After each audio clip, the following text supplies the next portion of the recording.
J'ai plusieurs sociétés, comment les gérer?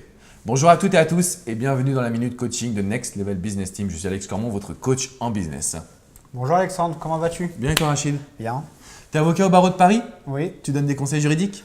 parfois ça m'arrive. Comment gérer plusieurs sociétés? Ça, c'est vrai que c'est un point du niveau juridique. C'est quoi? C'est une organisation avec une holding. Quand on a plusieurs sociétés, juridiquement, par exemple, une question que je me suis toujours posée. Si j'ai deux sociétés, quand j'ai un salarié, est-ce qu'il peut bosser pour mes deux sociétés ou Il pas? faut faire attention, c'est qu'il faut éviter la notion de co-employeur. D'accord.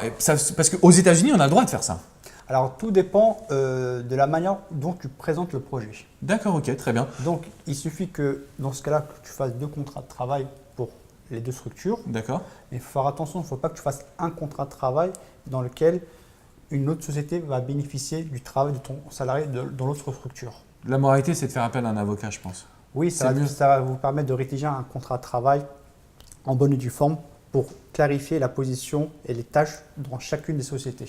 Donc, moralité, vous avez deux boîtes, elles ne sont pas une boîte, quoi. C'est deux boîtes bien séparées, sauf si vous êtes à l'étranger, comme je le suis aux USA, où il y a des avantages quand même plutôt Oui, intéressants. parce qu'il faut vérifier la notion de co-employeur, c'est très important parce que dans le cadre d'un licenciement, le salarié peut se retourner contre les deux sociétés. Effectivement. Alors, moi, je vais vous parler un peu plus de l'aspect business, comment j'arrive à gérer mes sociétés. Il y a plusieurs points. Premier point, il faut que vous arriviez à noter votre projet selon ce que vous aimez. C'est-à-dire qu'il y a des projets qu'on aime plus que d'autres, il y a des sociétés qu'on apprécie plus que d'autres parce que l'être humain, je ne sais pas, quand il a travaillé 10 ans dans la même société ou quand il a développé un projet pendant 10 ans, il a peut-être un petit peu envie de nouveauté. Donc, qu'est-ce que vous aimez? Deux, qu'est-ce qui requiert le plus de temps? Parce que parfois, on a une société qui tourne très bien en travaillant que 2 heures par jour, d'autres où il faut mettre 10 heures parce que c'est un nouveau projet. Donc ça, c'est les deux facteurs clés. Est-ce que tu en vois d'autres, Rachid, ou pas? On va dire en fait le plaisir et le temps. Moi, il faut bien dissocier les différentes sociétés. Ouais. C'est très important. Donc, quand vous dissociez cela, pour moi, vous leur donnez un score de temps, un score de plaisir. Et à partir de ce moment-là, vous managez votre emploi du temps. Et moi, je suis très strict avec les personnes que j'accompagne. Il vous faut un emploi du temps du lundi au dimanche, quasiment heure par heure. Vous allez savoir là où vous travaillez et dans quelle société vous travaillez et surtout pour quel projet.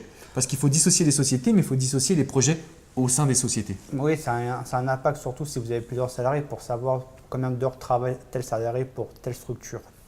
Donc, par rapport à tout ça, ce qui est important, c'est vraiment d'avoir un projet global où vous prenez du plaisir. Parce que quand on manage plusieurs sociétés, je suppose que tu as déjà eu des entrepreneurs qui sont venus vers toi qui étaient complètement sous l'eau finalement. Mais moi, ce que je leur conseille, c'est éviter la confusion.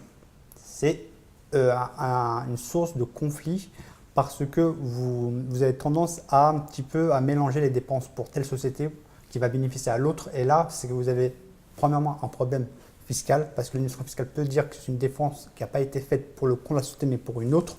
Donc, il faut faire attention à ce type de système. Et vraiment, je vous le dis honnêtement parce que j'ai, je pense, 6 activités encore à mon actif.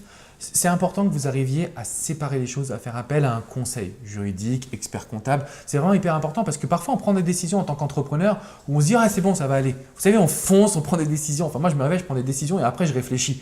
Et c'est pas bon. C'est important d'être accompagné par une personne. Il faut réfléchir à 2 fois avant de prendre une décision. Non, ça c'est vrai, ça je vous l'accorde, c'est super important.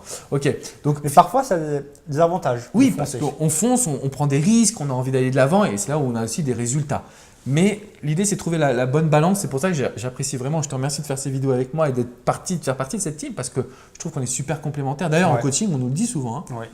Donc, si vous avez des questions, si vous voulez partager un petit peu votre vision de comment manager vos sociétés, peut-être que vous avez des astuces aussi à nous transmettre, boum, c'est dans les commentaires juste en dessous. La communauté n'attend que ça, que vous partagiez vos astuces.